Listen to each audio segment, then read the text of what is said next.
اگر وہ ایمان والا ہوتا تو ہاں تیرے گھر والوں میں شامل تھا، لیکن وہ ایمان والا نہیں ہے تو اس لیے وہ تیرا بیٹا بھی نہیں۔ تو یہ بات ہمیں بھی سوچنے کی ہے کہ ایمان سے ہی مطلب تعلق ہے۔ کسی کا والد اگر کافر ہے تو وہ اس کے جو حق ہے وہ ادا کرے گا، لیکن اس کا اصل وہ باپ وہ نہیں رہتا پھر، یعنی جو روحانی باپ ہوتے ہیں وہ نہیں رہتے، اس کے گھر والوں میں شامل نہیں ہوتا۔ وہی نوح علیہ السلام کو جواب دیا گیا۔ نوح نے اپنے رب کو پکارا، کہا اے رب، میرا بیٹا میرے گھر والوں میں سے ہے اور تیرا وعدہ سچا ہے، اور تو سب حاکموں سے بڑا اور بہتر حاکم ہے۔ جواب میں کہا گیا، اے نوح، وہ تیرے گھر والوں میں سے نہیں ہے، وہ تو ایک بگڑا ہوا کام ہے، اس لیے تو اس بات کی مجھ سے درخواست نہ کر جس کی حقیقت تو نہیں جانتا۔ میں تجھے نصیحت کرتا ہوں کہ تو اپنے آپ کو جاہلوں کی طرح نہ بنا لے۔ نوح نے فوراً کہا، اے میرے رب، میں تیری پناہ مانگتا ہوں اس سے کہ وہ چیز تجھ سے مانگوں جس کا مجھے علم نہیں۔ اگر تو نے مجھے معاف نہ کیا اور رحم نہ کیا تو میں برباد ہو جاؤں گا۔ حکم ہوا، اے نوح، اتر جا، ہماری طرف سے سلامتی اور برکتیں ہیں تجھ پر اور ان گروہ پر جو تیرے ساتھ ہیں، یعنی ناؤ سے نیچے اترنے کا یہ حکم دیا گیا۔ اور جو کچھ اور کچھ گروہ ایسے بھی ہیں جن کو ہم کچھ مدت تک زندگی کا سامان بخشیں گے، پھر انہیں ہماری طرف سے دردناک عذاب پہنچے گا۔ اے نبی صلی اللہ علیہ وسلم، یہ غیب کی خبریں ہیں جو ہم تمہاری طرف وحی کر رہے ہیں، اس سے پہلے نہ تم اس کو جانتے تھے نہ تمہاری قوم۔ یعنی یہ اللہ کے رسول صلی اللہ علیہ وسلم کے حق ہونے کی مطلب کی دلیل ہے کہ نوح علیہ السلام کا واقعہ یہ جو غیب کی خبروں میں سے ہے، اللہ کے رسول نہیں جانتے تھے، نہ تمہاری قوم اس واقعے کو جانتی تھی، لیکن تم انہیں ایگزیکٹ وہی واقعہ بتا رہے ہو، جیسے جیسے ہوا ویسے ہی بتا رہے ہو، تو اس کا مطلب یہ واقعی اللہ تعالیٰ کی طرف سے ہے اور تم واقعی میں ہی اللہ تعالیٰ کے پیغمبر ہو۔ یہ اللہ کے رسول صلی اللہ علیہ وسلم کے حق ہونے کی دلیل تھی۔ تو پھر اللہ تعالیٰ نے کہا، تو صبر کرو، آخری انجام پرہیزگاروں ہی کے حق میں ہے۔ اب عاد علیہ السلام، جو ہود علیہ السلام ہے، ان کی قوم کا ذکر آئے گا۔ ان کی قوم کا نام تھا عاد، ان کے بارے میں ذکر آئے گا، انہوں نے اپنی قوم کو وہ کیسے دعوت دی اور ان کی قوم پہ کیسے عذاب آیا۔ اور عاد کی طرف ہم نے ان کے بھائی ہود کو بھیجا، اس نے کہا، اے میری قومی بھائیو، اللہ کی بندگی کرو، تمہارا کوئی خدا اس کے سوا نہیں ہے، تم نے صرف جھوٹ گڑھ رکھے ہیں۔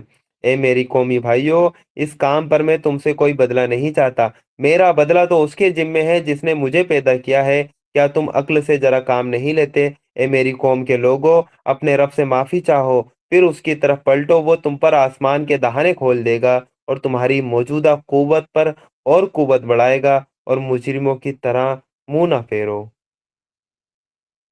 انہوں نے جواب دیا، یعنی قوم نے ہود علیہ السلام کو جواب دیا، اے ہود، تو ہمارے پاس کوئی کھلی گواہی لے کر نہیں آیا ہے، اور تیرے کہنے سے ہم اپنے معبودوں کو نہیں چھوڑ سکتے، اور تجھ پر ہم ایمان لانے والے نہیں ہیں۔ ہم تو یہ سمجھتے ہیں کہ تیرے اوپر ہمارے معبودوں میں سے کسی کی مار پڑ گئی ہے۔ ہود نے کہا، میں اللہ کی گواہی پیش کرتا ہوں، تم گواہ رہو کہ یہ جو اللہ کے سوا دوسروں کو تم نے خدائی میں ساجیدار بنا رکھا ہے، اس سے میں بیزار ہوں۔ تم سب کے سب مل کر میرے خلاف اپنی کرنی میں کسر نہ اٹھا رکھو اور مجھے ذرا مہلت نہ دو۔ میرا بھروسہ اللہ پر ہے جو میرا رب بھی ہے اور تمہارا رب بھی، کوئی جاندار ایسا نہیں جس کی چوٹی اس کے ہاتھ میں نہ ہو، بے شک میرا رب سیدھی راہ پر ہے۔ اگر تم منہ پھیرتے ہو تو پھیر لو، جو پیغام دے کر میں تمہارے پاس بھیجا گیا وہ میں تم کو پہنچا چکا۔ اب میرا رب تمہاری جگہ دوسری قوم کو اٹھائے گا، تم اس کا کچھ بگاڑ نہ سکو گے، یقیناً میرا رب ہر چیز پر نگراں ہے۔ یعنی ہود علیہ السلام کی قوم نے بھی ان کی نافرمانی کی اور ان کے اوپر ایمان نہیں لائی، تو پھر اللہ تعالیٰ نے ہود علیہ السلام کی قوم پر بھی عذاب وہ نازل کر دیا۔ آیت نمبر 58 سے،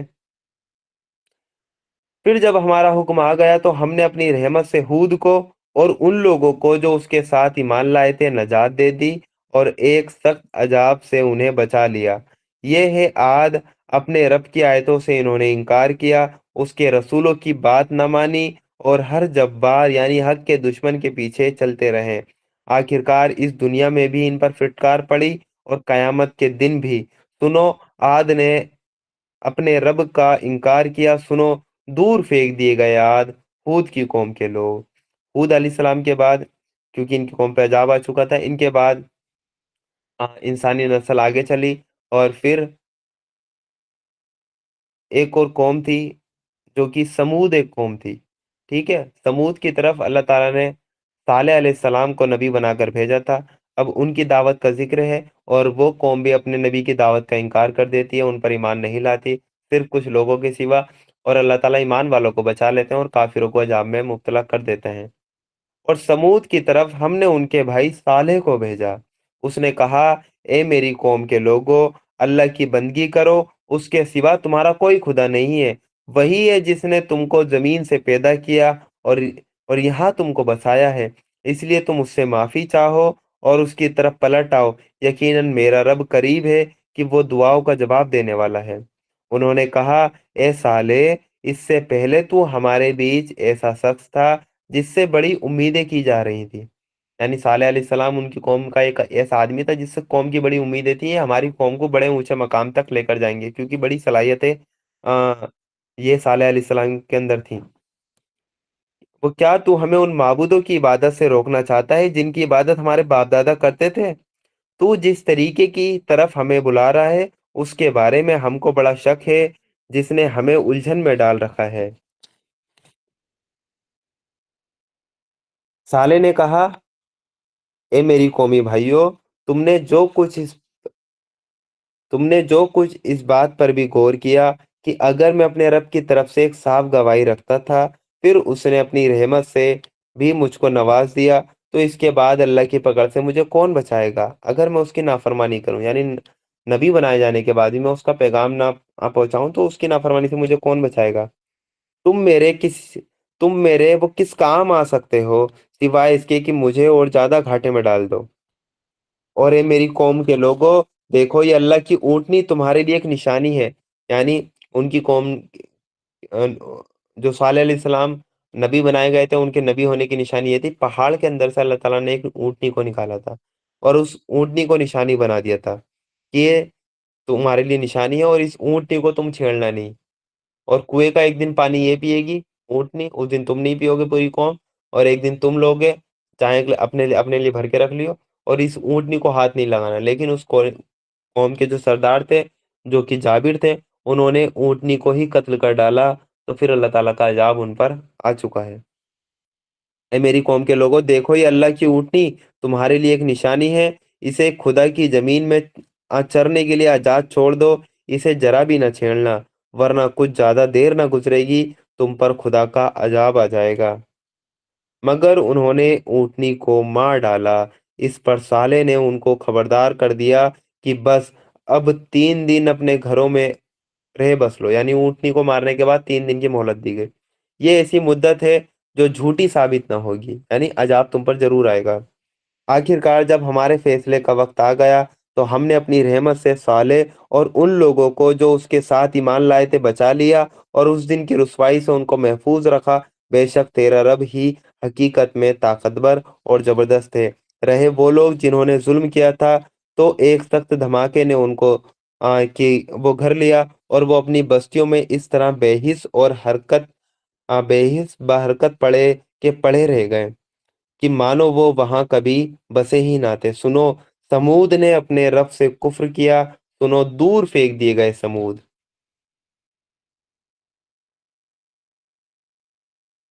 اور دیکھو ابراہیم کے پاس ہمارے فرشتے خوشخبری لیے ہوئے پہنچے، کہا تم پر سلام ہو۔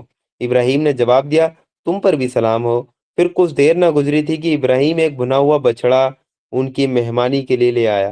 یعنی ابراہیم علیہ السلام کی مہمان نوازی دیکھیں یہاں پہ، کہ فرشتے آئے تھے انسانی شکل میں ابراہیم علیہ السلام کے پاس، سلام کیا، دعا سلام ہوئی، اور اتنی دیر ہی گزری تھی، ابراہیم علیہ السلام نے انہیں بٹھایا ریسٹ کرنے کا، ان سے کہا، اور ان کے لیے بھنا ہوا بچڑا لے کر آئے، یعنی مہمان نوازی۔ جان پہچان بالکل نہیں ہے ابھی، اور مہمان نوازی دیکھیں کیا ٹوپ کی انہوں نے کی ہے۔ ایک بچڑا ذبح کیا، اس کو بھون کر ان کے لیے لے کر آئے۔ یہ ہوتی ہے، یعنی مہمانوں کی عزت ہمیں ایسے کرنی چاہیے، چاہے آپ کی جان پہچان کا ہو یا نہ ہو۔ لیکن ہمارے معاشرے میں الگ ہی چلتا ہے کہ اگر